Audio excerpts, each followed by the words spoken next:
मेरे प्यारे दोस्तों, माताओं और बहनों, आज है बृहस्पतिवार। आज मैं आप लोगों के लिए लेकर आई हूँ बृहस्पतिवार व्रत कथा, जिसके सुनने मात्र से घर पर सुख समृद्धि और धन संपदा बनी रहती है। गुरुवार का व्रत करने से वैवाहिक जीवन सुखमय रहता है। यदि कुंवारी कन्याएं इस व्रत को करती हैं, तो उन्हें मनचाहे वर की प्राप्ति होती है और शादी में उत्पन्न हो रही बाधाएं भी दूर हो जाती है। गुरुवार को बृहस्पति देव की पूजा करने से धन, विद्या, मान सम्मान, प्रतिष्ठा और कई अन्य मनोवांछित फल की प्राप्ति होती है। धार्मिक ग्रंथों के अनुसार गुरुवार को भगवान बृहस्पति की पूजा का विधान है। गुरुवार के दिन व्रत और कथा सुनने से घर परिवार में सुख समृद्धि बनी रहती है। गुरुवार की पूजा विधि विधान के अनुसार की जानी चाहिए।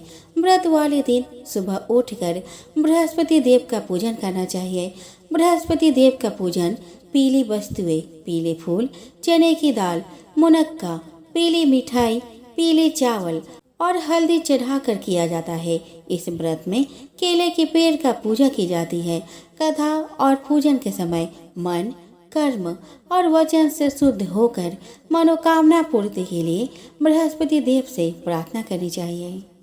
तो चलिए शुरू करते हैं आज की व्रत कथा। ओम ब्रीं बृहस्पतये नमः। कथा के अनुसार प्राचीन काल की बात है। किसी राज्य में एक बड़ा प्रतापी और दानी राजा राज करता था। वह हर गुरुवार को व्रत रखकर दीन दुखियारी की मदद करके पुण्य प्राप्त करता था, परंतु ये बात उसकी रानी को अच्छी नहीं लगती थी। वह ना तो व्रत करती थी और न ही दान पुण्य में विश्वास रखती थी। इतना ही नहीं, वह राजा को भी ऐसा करने से मना करती थी। एक समय की बात है, राजा शिकार खेलने के लिए बन गए। घर पर रानी और दासी थी। उसी समय गुरु बृहस्पति देव साधु का रूप धारण कर राजा के दरवाजे पर भिक्षा मांगने आए। साधु ने जब रानी से भिक्षा मांगा तो वह कहने लगे कि हे साधु महाराज, मैं इस दान और पुण्य से तंग आ गई हूँ। आप कोई ऐसा उपाय बताएं जिससे कि सारा धन नष्ट हो जाए और मैं आराम से रह सकूं। इतना सुनकर बृहस्पति देव ने कहा कि हे देवी, तुम बड़ी विचित्र हो। संतान और धन से कोई दुखी होता है। अगर अधिक धन है तो इसे शुभ कार्यों में लगाओ। कुंवारी कन्याओं का विवाह कराओ। विद्यालय और बाग बगीचे का निर्माण कराओ, जिससे तुम्हारे दोनों लोग सुधरे। परंतु साधु की इन बातों से रानी को खुशी नहीं हुई। उसने कहा कि मुझे ऐसे धन की आवश्यकता नहीं जिसे मैं दान दूं और जिसे संभालने में मेरा सारा समय नष्ट हो जाए। तब साधु ने कहा, अगर तुम्हारी ऐसी इच्छा है तो मैं जैसा तुम्हें बताता हूँ तुम वैसा ही करना। गुरुवार के दिन तुम घर को गोबर से लिपना और अपने बालों को पीली मिट्टी से धोना। राजा से हजामत बनाने को कहना। भोजन में मांस मदिरा का प्रयोग करना। कपड़े धोबी के यहाँ धुलने देना। इस प्रकार 7 बृहस्पतिवार करने से तुम्हारा समस्त धन नष्ट हो जाएगा। और इतना कहकर साधु के रूप में बृहस्पति देव अंतर्ध्यान हो गए। साधु के कहे अनुसार बातों को पूरा करते हुए रानी को केवल 3 बृहस्पतिवार ही बीते थे कि उसके समस्त धन संपत्ति नष्ट हो गई। भोजन के लिए राजा का परिवार तरसने लगा। तब एक दिन राजा ने रानी से बोला कि हे रानी, तुम यही रहो। मैं दूसरे देश को जाता हूँ, क्योंकि वहाँ पर सभी लोग मुझे जानते हैं, इसलिए मैं कोई छोटा कार्य नहीं कर सकता। ऐसा कहकर राजा दूसरे देश चला गया। वहाँ वह जंगल से लकड़ी काट कर लाता और शहर में बेचता। इस तरह वो अपना जीवन व्यतीत करने लगा। इधर राजा के परदेश जाते ही रानी और दासी दुखी रहने लगी। एक बार जब रानी और दासी को 7 दिन तक बिना भोजन के रहना पड़ा, तो रानी ने अपनी दासी से कहा कि दासी, पास ही के नगर में मेरी बहन रहती है। वह बड़ी धनवान है, तो उसके पास जा और कुछ ले आ, ताकि थोड़ी गुजर बसर हो जाए। दासी रानी की बहन के पास गई। उस दिन गुरुवार था और रानी की बहन उस समय बृहस्पतिवार व्रत की कथा सुन रही थी। दासी ने रानी की बहन को अपने रानी का संदेश दिया, लेकिन रानी की बड़ी बहन ने कोई उत्तर नहीं दिया। जब दासी को रानी की बहन से कोई उत्तर नहीं मिला तो वह बहुत दुखी हुई और उसे क्रोध भी आया। दासी ने वापस आकर रानी को सारी बात बता दी। यह सुनकर रानी ने अपने भाग्य को कोसा। उधर रानी की बहन ने सोचा कि मेरी बहन की दासी आई थी, परंतु मैं उससे नहीं बोली, इससे वह बहुत दुखी हुई होगी। कथा सुनकर और पूजा समाप्त करके वह अपने बहन के घर आई और कहने लगी कि हे बहन, मैं बृहस्पतिवार का व्रत कर रही थी। तुम्हारी दासी मेरे घर आई थी, परंतु जब तक कथा होती है तब तक न तो उठते हैं और न ही बोलते हैं, इसीलिए मैं नहीं बोली। बताओ दासी क्यों आई थी मेरे पास? रानी बोली, बहन तुमसे क्या छुपाऊं, हमारे घर में खाने तक को अनाज नहीं है। ऐसा कहते कहते रानी की आंखों में आंसू आ गए।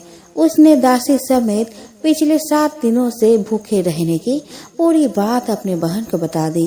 रानी की बहन बोली, देखो बहन, भगवान बृहस्पति देव सबकी मनोकामना को पूर्ण करते हैं। देखो शायद तुम्हारे घर में अनाज रखा हो। पहले तो रानी को विश्वास नहीं हुआ, पर बहन के आग्रह करने पर उसने अपनी दासी को अंदर भेजा तो उसे सचमुच अनाज से भरा एक घड़ा मिल गया। यह देखकर दासी को बड़ी हैरानी हुई। दासी रानी से कहने लगी कि हे रानी, जब हमको भोजन नहीं मिलता तो हम व्रत ही तो करते हैं, इसीलिए क्यों ना इनसे व्रत और कथा की विधि पूछ ली जाए ताकि हम भी व्रत कर सके। तब रानी ने अपनी बहन से बृहस्पतिवार व्रत के बारे में पूछा। उसके बहन ने बताया कि बृहस्पतिवार के व्रत में चने की दाल, मुनक्का केले के जड़ में अर्पित करे तथा दीपक जलाए, व्रत कथा सुने और पीला भोजन ही करे। इससे बृहस्पति देव और भगवान विष्णु प्रसन्न हो जाते हैं। व्रत और पूजा की विधि बताकर रानी की बहन अपने घर को लौट गई। 7 दिन के बाद जब गुरुवार आया तो रानी और दासी ने व्रत रखा। वह गुड़साल में जाकर चना और गुड़ लेकर आई, फिर उससे केले की जड़ तथा विष्णु भगवान की पूजा की। अब पीला भोजन की चिंता को लेकर दोनों बहुत दुखी हुई, क्योंकि उन्हें व्रत रखा था, इसीलिए बृहस्पति देव उनसे प्रसन्न थे। वह एक साधारण व्यक्ति का रूप धारण करके 2 थालों में पीला भोजन दासी को दे गए। भोजन पाकर दासी प्रसन्न हुई और फिर रानी के साथ मिलकर भोजन ग्रहण किया। उसके बाद वह सभी गुरुवार को व्रत और पूजा करने लगी। बृहस्पति देव की कृपा से उनके पास फिर से धन संपत्ति आ गई, परंतु रानी फिर से पहले की तरह आलस्य करने लगी। तब दासी बोली कि देखो रानी, तुम पहले भी इस प्रकार आलस्य करती थी, तुम्हें धन रखने में कष्ट होता था, इस कारण सभी धन नष्ट हो गया और अब जब देव बृहस्पति की कृपा से धन मिला है तो तुम्हें फिर से आलस्य होने लगा। रानी को समझाते हुए दासी कहती है कि बड़ी मुसीबतों के बाद हमने यह धन पाया है, इसीलिए हमें दान पुण्य करना चाहिए, भूखों को भोजन कराना चाहिए, धन को शुभ कार्यों में खर्च करना चाहिए। इससे तुम्हारे कुल का यश बढ़ेगा, स्वर्ग की प्राप्ति होगी और पितृ प्रसन्न होंगे। दासी की बात मानकर रानी अपना धन शुभ कार्यों में खर्च करने लगी। इससे पूरे नगर में उसका यश बढ़ने लगा। बृहस्पतिवार व्रत कथा के बाद श्रद्धा के साथ आरती की जानी चाहिए। इसके बाद प्रसाद बांटकर उसे ग्रहण करना चाहिए। ऋषि कश्यप की कई पत्नियां थी, जिनमें से 2 बनीता और कद्रु थी।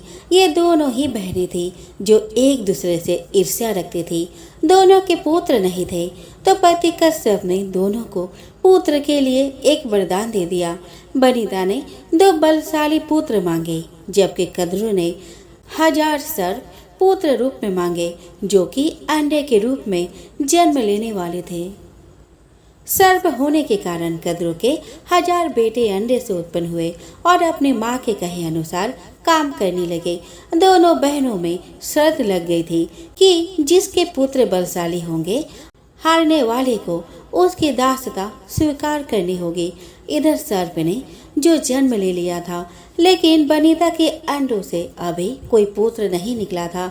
इसी जल्दबाजी में बनीता ने एक अंडे को पकने से पहले ही फोड़ दिया। अंडे से अर्धविकसित बच्चा निकला, जिसका ऊपर का शरीर तो इंसानों जैसा था, लेकिन नीचे का शरीर अर्धपक्व था। इसका नाम अरुण था।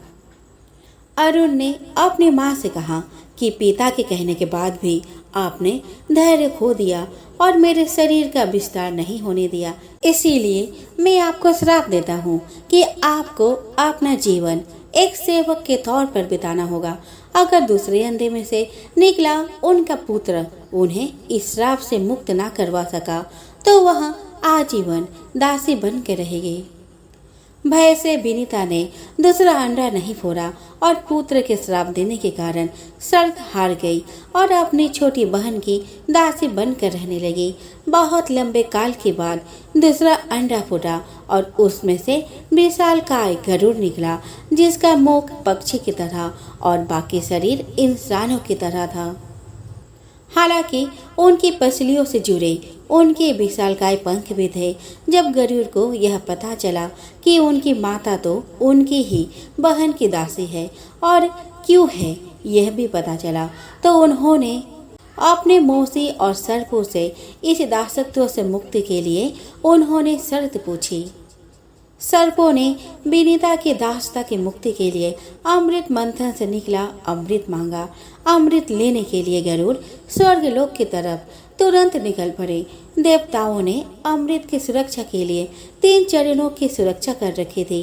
पहले चरण में आग के बड़े पर्दे बिछा रखे थे, दूसरे में घातक हथियारों की आपस में घर्षण करती दीवारें थी और अंत में 2 विषैली सर्पों का पहरा था। वहां तक पहुंचने से पहले देवताओं से मुकाबला करना था। गरुड़ सबसे भिड़ गए और देवताओं को बिखेर दिया। तब गरुड़ ने कई नदियों का जल मुख में लेकर पहले चरण की आग को बुझाया।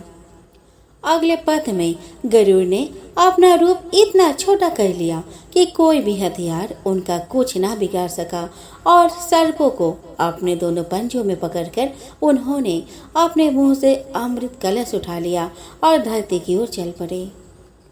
लेकिन तभी रास्ते में भगवान विष्णु प्रकट हुए और गरुड़ के मुंह में अमृत कलश होने के बाद भी उसके प्रति मन में लालच न होने से खुश होकर गरुड़ को वरदान दिया कि वो आजीवन अमर हो जाएंगे। तब गरुड़ ने भी भगवान को एक वरदान मांगने के लिए बोला, तो भगवान ने उन्हें अपने सवारी बनने का वरदान मांगा। इंद्र ने भी गरुड़ को वरदान दिया, वे सांपों को भोजन के रूप में खा सकेगा। इस पर गरुड़ ने भी अमृत सकुशल वापसी का वादा किया। अंत में गरुड़ ने सर्पों को अमृत सौंप दिया और भूमि पर रखकर कहा कि ये रहा अमृत कलश, मैंने यहाँ इसे लाने का अपना वादा पूरा किया और अब यह आपके सुपुर्द हुआ। लेकिन इसे पीने के पहले आप सभी स्नान करें तो बहुत अच्छा होगा।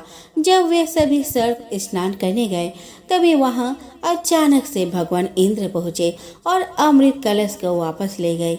लेकिन कुछ बूंदें भूमि पर गिर गई तो घास पर ठहर गई थी।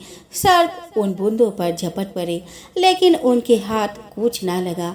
इस तरह गरुड़ की शर्त भी पूरी हो गई और सर्पों को अमृत भी नहीं मिला।